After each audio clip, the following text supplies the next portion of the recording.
28 अप्रैल 1988 को होने वाली अलोहा एयरलाइंस फ्लाइट 243 में एक ऐसा हादसा पेश आया जो इंतहाई खौफनाक और दिल दहला देने वाला हादसा है। ये एक ऐसा हादसा था जिसने एविएशन इंडस्ट्री में हिफाजती इक़दामात को हमेशा के लिए तब्दील कर दिया। ये बोइंग 737-200 तैयारा था जो 1970 में बनाया गया था। ये हवाई जहाज़ होंडुरस एयरलाइंस से खरीदकर अलोहा एयरलाइंस को बेच दिया गया था।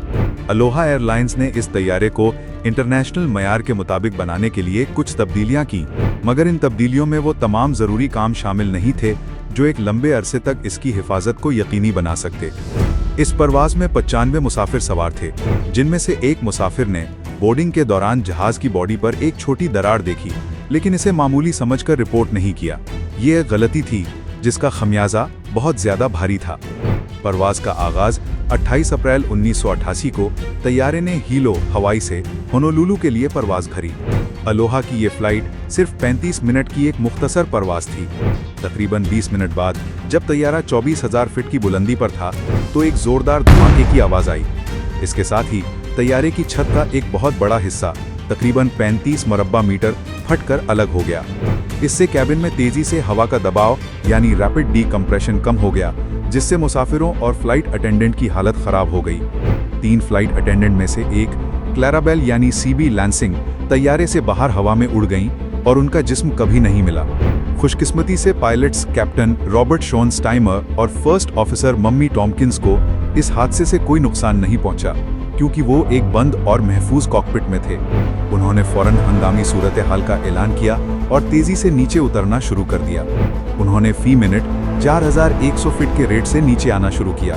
पायलट्स ने काहोलवी एयरपोर्ट पर लैंड करने का फैसला किया। रास्ते में एक बड़ा पहाड़ आया, लेकिन कैप्टन ने कामयाबी से तैयारे को इसके गिर्द मोड़ लिया। जैसे ही तैयारा रनवे के करीब पहुंचा तो उन्हें खदशा था कि फ्रंट लैंडिंग गियर नहीं खुल सकेगा, लेकिन ग्राउंड कंट्रोल रूम की मदद से उन्हें मालूम हुआ कि टायर खुल चुका है। पायलट्स ने बहुत बहादुरी और महारत का मुजाहरा करते हुए इस तबाहशुदा तैयारे को रनवे पर महफूज तरीके से उतार लिया।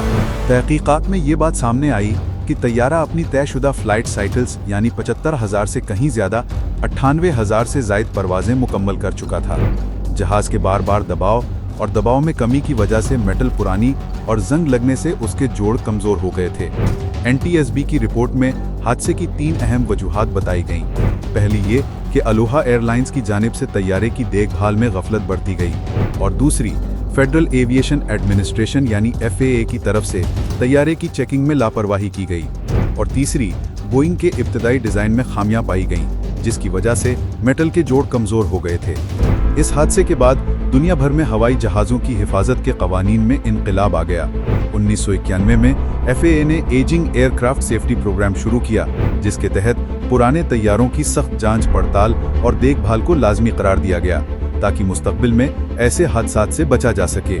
इस हादसा को एयरलाइन की तारीख का एक ऐसा मोजज़ा समझा जाता है जिसमें एक जानी नुकसान के बावजूद तैयारे पर सवार 94 अफराद की जानें बच गईं।